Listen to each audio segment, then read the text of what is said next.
하동에서 만나는 박경리와 토지, 삼신산 쌍계사 이야기.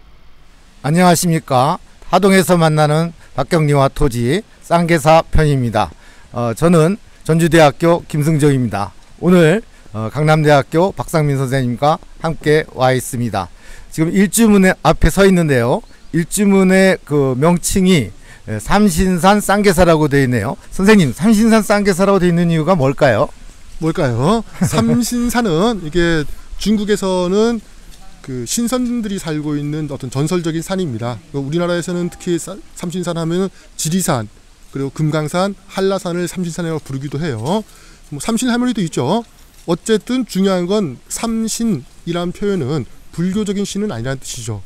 이거는 불교가 그죠? 한국사에서 토착화되는 과정에서 다른 토착 종교들하고 어떤 그 관계를 가진 흔적을 보여주고 있습니다. 전문적인 용어로 이걸 스팝이라고 해요. 네, 스팝이라고 하는군요. 그러니까 이 삼신산 쌍계사는 우리 불교와 토착 종교가 스팝되어 있다는 것을 알 수 있는 하나의 표지라고 할 수 있을 텐데요. 우리 토지에서 그런 불교와 또 우리 토착 종교가 스팝된 그런 내용을 볼 수 있을까요? 바로 그 얘기를 하려고 우리가 모였는데요. 우리가 불교가 어떤 토착화 되면서 이런 무속신앙하고 이렇게 스팝된 내용들은 이미 교과서에 나와 있습니다. 그런데 교과서에 나오지 않은 내용이 박경리 토지에 나오죠. 바로 동학과의 스팝입니다. 오늘은 그 얘기를 한번 해보죠. 네, 그렇습니다. 이 동학과 불교가 어떻게 스팝되었는지 우리가 쌍계사로 들어가서 알아보도록 하겠습니다. 네, 토지에는 크게 세 개의 절이 나옵니다. 천은사, 연곡사, 그리고 쌍계사입니다. 천은사는 윤씨 부인이 그곳에서 김한을 낳은 곳이죠.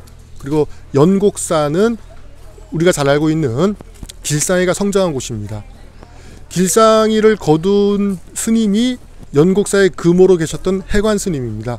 금호란 어떤 그림을 그리는 스님이죠. 탱화를 그리는 스님인데 그 연곡사의 금호였던 해관 스님이 나중에 쌍계사의 주지 스님으로 옵니다. 그러니까 토지에서 쌍계사는 연곡사의 금호였던 해관이 주지 스님으로 오면서의 어떤 이야기가 주로 다뤄진다고 할 수 있겠죠. 그런데 주지 스님인 해관 스님이 여기에서 그 불교만 닦으신 게 아니라는 것이죠. 사실은 토지에서 다루는 주도 내용은 여기에서 지리산 모임이 결성됩니다. 지리산 모임이라는 것은 김한이 어떤 동학농민 전쟁에 실패하고 여기저기 흩어져 있던 동학 잔당들을 모아서 새로운 어떤 동학의 이념을 실현하기 위해서 새로운 활동을 하려는 그 모임인데 주로 일제와의 어떤 그 투쟁을 합니다.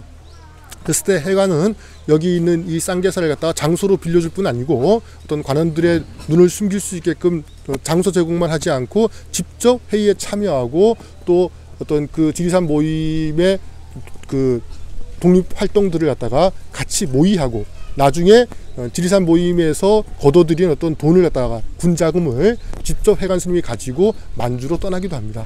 이처럼 그 토지에 나타난 쌍계사는 해관 스님을 중심으로 해서 동학 잔당들과 함께 모여서 새로운 세상을 꿈꾸는 그런 공간으로 나옵니다.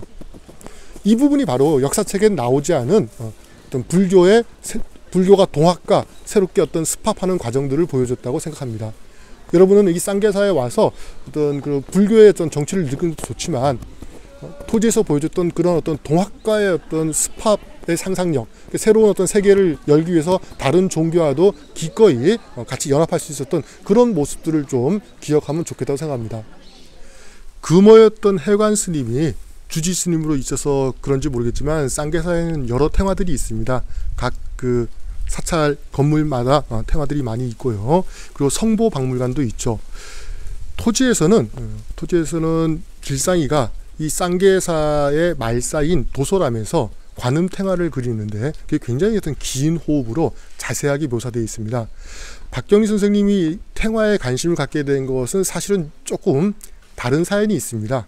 박경리 선생님의 따님인 김영주 전 토지문화관장님이 대학원에서 역사학을 공부하시면서 한국 불교 미술사라는 논문을 쓰셨는데 그 과정에서 탱화 연구를 하셨어요.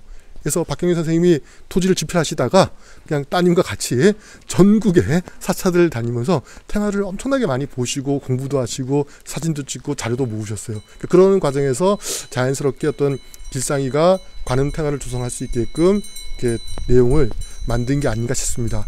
어디서 풍경 소리도 굉장히 은은하게 들려오는데, 여러분 그 길상의 관음탱화 부분을 읽으면서는 이것이 어떤 그 박경리 선생님의 개인적인 경험들과 연결되어 있구나. 그리고 그런데도 불구하고 또 쌍계사의 주지스님으로 금어인 해관이 와 있었고, 그래서 이 쌍계사의 말사인 도설하면서 그렸다는 것은 굉장히 자연스러운 설정이구나 라는 것을 좀 기억해 주면 좋겠습니다. 네, 무엇보다 쌍계사는 지리산에 있습니다. 그리고 그래서 토지에서 지리산 모임이 여기에서 결성이 되고 활동한 공간임을 같이 기억하신다면 더욱 좋을 것 같습니다. 이상 지리산 쌍계사에서 만나본 박경리와 토지였습니다.